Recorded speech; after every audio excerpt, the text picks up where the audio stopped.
বৈষম্য বিরোধী ছাত্র আন্দোলনে শহীদদের স্মরণে কেন্দ্রীয় শহীদ মিনারে সমাবেশ করছে বিএনপি। এই মুহূর্তে সেখানে বক্তব্য রাখছেন বিএনপি মহাসচিব মির্জা ফখরুল ইসলাম আলমগীর। আমরা সরাসরি যোগ দিচ্ছি সেখানে। সরকারকে বলতে হবে যে এটা করতে হবে। দ্বিতীয়ত আরেকটি কথা আমি আজকে বলতে চাই যে 16 বছর ধরে আমরা যারা গণতন্ত্রের জন্য সংগ্রাম করছি, আমরা অত্যন্ত নির্যাতিত হয়েছি, নিপীড়িত হয়েছি। আমাদের প্রায় 700 ভাই বোন তারা গুম হয়ে গেছে, সেই আয়না ঘর হয়েছে। আমাদের মায়ের ডাকে ছেলেমেয়েরা এখনো কেঁদে বেড়াচ্ছে, ছোট্ট শিশুটি এখনো তার বাবাকে খুঁজছে। আজকে সেই মানুষগুলোকে খুঁজে বের করার ব্যবস্থা করতে হবে। আমাদের যে অসংখ্য মামলা হয়েছে আমাদের নেতা কর্মীদের বিরুদ্ধে, 1,45,000 মামলা, 60 লক্ষ মানুষের বিরুদ্ধে মামলা এই কয়েক বছরে, 17 বছর।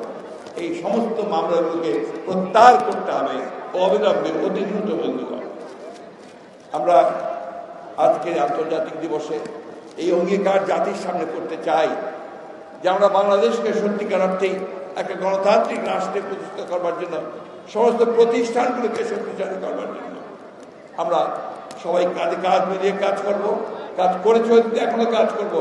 তবে আমাদের একটাই শুধুমাত্র সতর্ক থাকতে হবে, চক্রান্তের মধ্য দিয়ে আমাদেরকে কেউ যেন আপনার বিপথে নিয়ে যেতে না পারে, আমরা যেন কোনো মতেই সেই লক্ষ্য পথ না হারাই।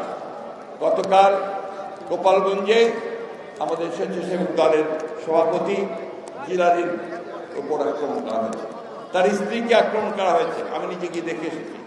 একজন নেতা শহীদ হয়েছে।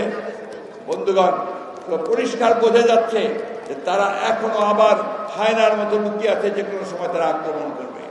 সেই আক্রমণকে আমাদের প্রতিহত করতে হবে, আমাদেরকে গণতন্ত্রকে প্রতিষ্ঠা করতে হবে। বন্ধুগণ, আমি বক্তব্য বাড়াবো না। আমি ধন্যবাদ জানাতে চাই যে এই প্রতিকূল প্রাকৃতিক পরিবেশের মধ্যেই, এত বৃষ্টির মধ্যেও আমাদের আয়োজকরা, আপনারা শিল্পীরা এখানে পারফর্ম করেছেন, আপনারা শুনেছেন।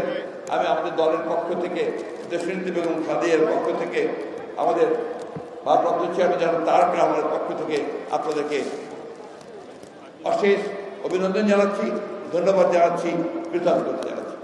আসুন আমরা সামনের দিনগুলোতে পেছনে ফিরে না থাকি, আমরা সামনের দিনগুলোতে গণতন্ত্রের পক্ষে, জনগণের পক্ষে, মানুষের পক্ষে এগিয়ে যাই। এটাই হোক আমাদের এখনকার স্বপ্ন। ধন্যবাদ সকলকে।